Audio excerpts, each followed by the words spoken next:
the H2O facial previously, so that's why they are coming out with ease like that without using so much pressure, because the H2O pulls everything to the surface. Not only does it pull all the major debris to the surface, it cleanses the pores and of oil and unnecessary sebum.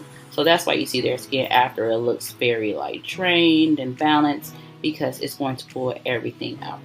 And keep in mind, your first couple facials are supposed to hurt because they're very taxing and they're very rigorous, and they need to go in and properly do a full detoxification of your skin.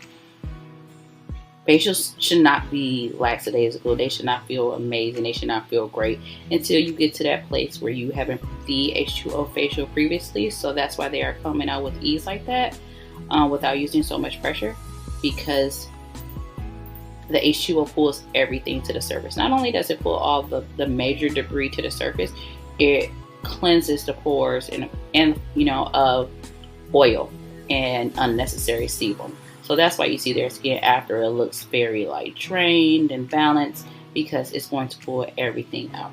And keep in mind, your first couple facials are supposed to hurt because they're very taxing and they're very rigorous, and they need to go in and properly do a full detoxification of your skin.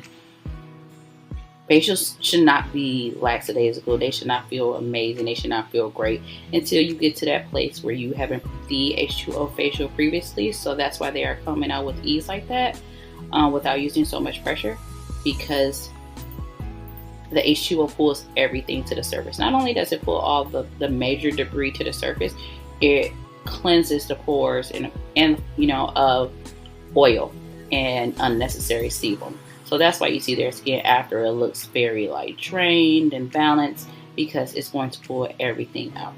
And keep in mind, your first couple facials are supposed to hurt because they're very taxing and they're very rigorous, and they need to go in and properly do a full detoxification of your skin. Facials should not be lackadaisical. They should not feel amazing. They should not feel great until you get to that place where you have improved